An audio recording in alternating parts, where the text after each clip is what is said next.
Remembering that it's been mooted, suggested that every character and every element in every story is an aspect of our self, a part of our psychic makeup.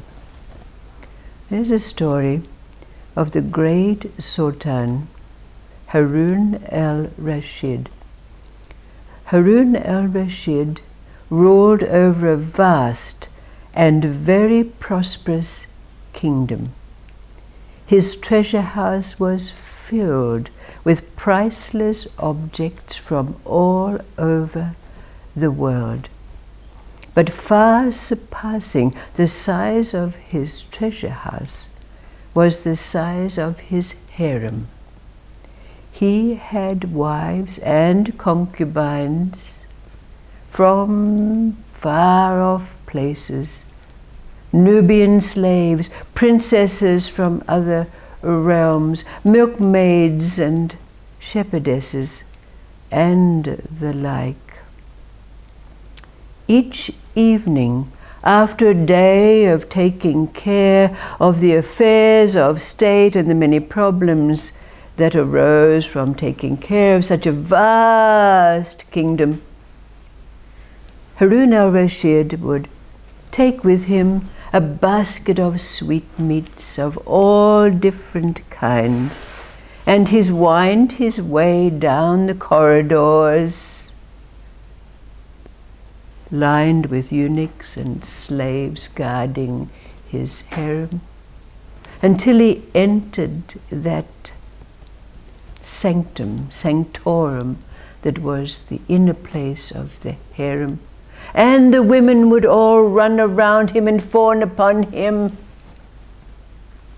and he'd hand out sweetmeats and touch them and caress them and spend time with them, before finally he chose one and would lead her off into the bedroom chamber for the night.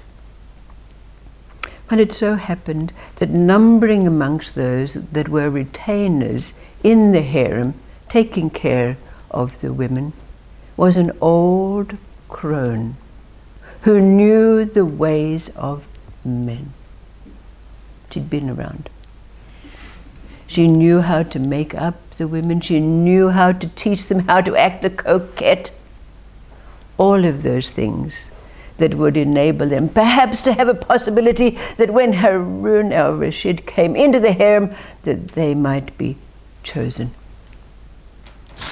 But this old crone had no family. All her family had passed on, but she did have a beloved grandson who was called Akbar. She fawned on Akbar. She gave him all the things that a beloved grandmother would give to a beloved grandson. And when he was of a certain age, she had him apprenticed to a local butcher who had a shop in the town square. Now it so happened that oftentimes one of the women would be allowed into town. Heavily guarded and heavily veiled, they would be allowed to go into the town square, usually to the goldsmith shop, so that they could buy themselves some more adornments that would make them more attractive to the Sultan. And one day, there was one such concubine who was called Aisha, who was allowed to go into town, heavily veiled, in the carriage, all cloaked, slaves and the eunuchs accompanying her. She rode into the town square, went straight to the goldsmith's shop. But it so happened the butcher's shop was right next door to the goldsmith shop, and it so happened that Akbar was out the front of his shop just at that moment, taking a break. when out of the carriage stepped Aisha. And as she stepped out of the carriage,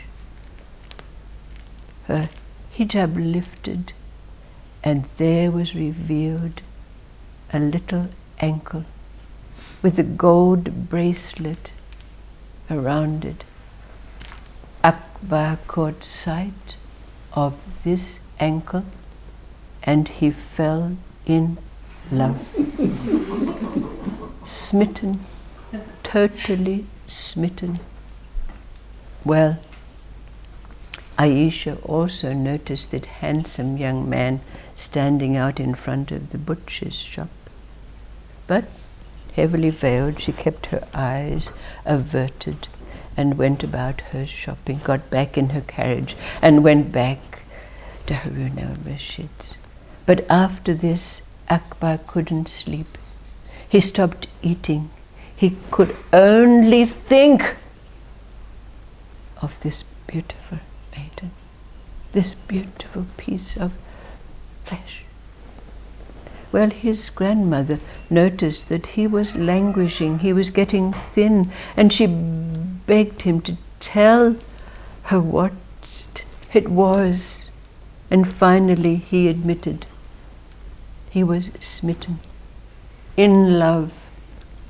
So when he told the old crone, "Oh," she said, "oh no, that's Aisha, and she happens to be the current favorite of the Sultan. Couldn't you have chosen anyone else?" But she had a plan. She had a plan. She could not see her beloved Akbar fading away. And so she smuggled out of the palace some of the robes that Harun al-Rashid wore, and she began to groom him, because there was quite a great resemblance between Akbar, the black beard and all of that. And so she groomed him on what Harun al-Rashid, his mannerisms and what he did and how to get into the harem and all. So it took some time. But as it happened, sometimes when the affairs of state got too much for the Sultan, he would go off hunting and leave the palace for a couple of days. Well, that occasion arose. Harun al-Rashid decided that he was going to go hunting for a couple of days. So he went and told all his wives that he would, and his concubines, that he'll be gone, don't miss me, what monarchs do. And so off he went, and the old crone, this is her chance. So she smuggled Akbar in through a secret tunnel into the harem, where he went down the hallways through the eunuchs and acted exactly as Harun al-Rashid did, and was finally entered into the harem, and all the women and wives came over and titillated him and did what they usually do. And he was armed with his sweetmeats, and he tickled them and did what Harun al-Rashid usually did. But Aisha, and you know the ways of these things, Aisha, when she saw him coming in, immediately recognized him. So she stood back from the rest of the women, acting the coquette, until, of course, Akbar set sights on her, and after the usual enactments of what it was that the Sultan did, he went over to her and took her hand and led her into the bed chamber, where they went about the wonderful, well, I won't go into that. But as it happened, there was a great storm. And Harun al-Rashid decided that he would cut short his hunting trip. So he came back, and he was walking down the passageways, and eunuchs were scratching their head, thinking, well, didn't he just pass some while ago? And he entered the harem chamber, and all the women came flocking around. And they thought to themselves, well, wasn't he just here a little while ago? And then he went into the bedchamber, and there was Akbar and his currently favoured concubine. Well, of course Harun al-Rashid said, "Who are you?" Akbar says, "I'm Sultan." He said, "You're not the Sultan, I'm the Sultan." Well, a great fight ensued. But of course Harun al-Rashid was not so young anymore, and Akbar was quite strong. So he very easily had the Sultan down on the ground. And so of course Harun al-Rashid, realizing that he was in a very, very compromised position here, he said, well, if you save my life, I'll give you anything you want. So Akbar said, letting him rise up from his prone position, he said, all I want is Aisha for my bride. You have so many wives, so many concubines, and you tire of them so quickly. But I will treasure Aisha for the rest of my life. I love her beyond all of life. So Harun al-Rashid said, yes, I will fulfill your request, because Harun al-Rashid was impressed with this genuine feeling, this that Akbar had. So we know the rest of the story.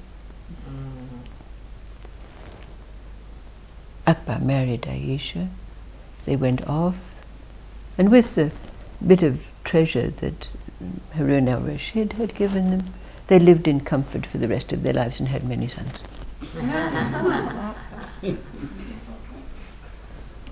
Now, the question that arises from this story is remembering that it's been suggested that every character is an aspect of our self. Who would you say is the main character in this story? And what aspect of ourselves would they represent? Or could it be that there is no main character? What do you think? I think the old crone was a bit of a crafty child. I would like to be the old top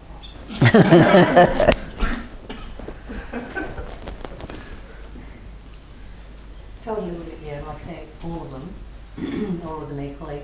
But at the moment, more like the Sultan who, for me, who feels like I've got a lot of what I thought I've always wanted, but I'm feeling, I've lost that feeling. So very intrigued, so willing to share Right. what you have with when you see someone else who is, I love this. Yes. And that brings it back to you through seeing them loving. So I don't know, that's just Yes, of course. This is what arises for us. even though So what is it that arises in you? Is there? Hmm? Yes. Yes. So if we examine this story and acknowledge that each of these characters is an aspect of our psyche, and yet we cannot find a central character, would that in some way negate our thought and maybe our teaching that we have a center?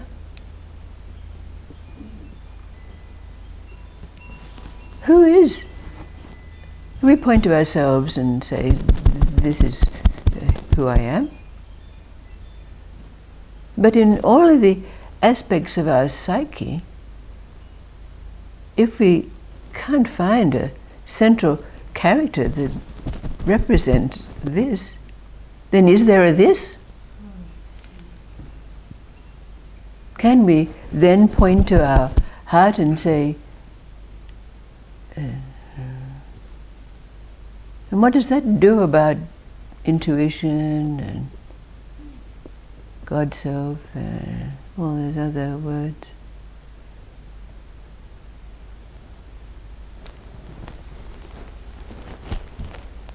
Have a look at this story. Or is it that all of the aspects of our... No. Work it out for yourself.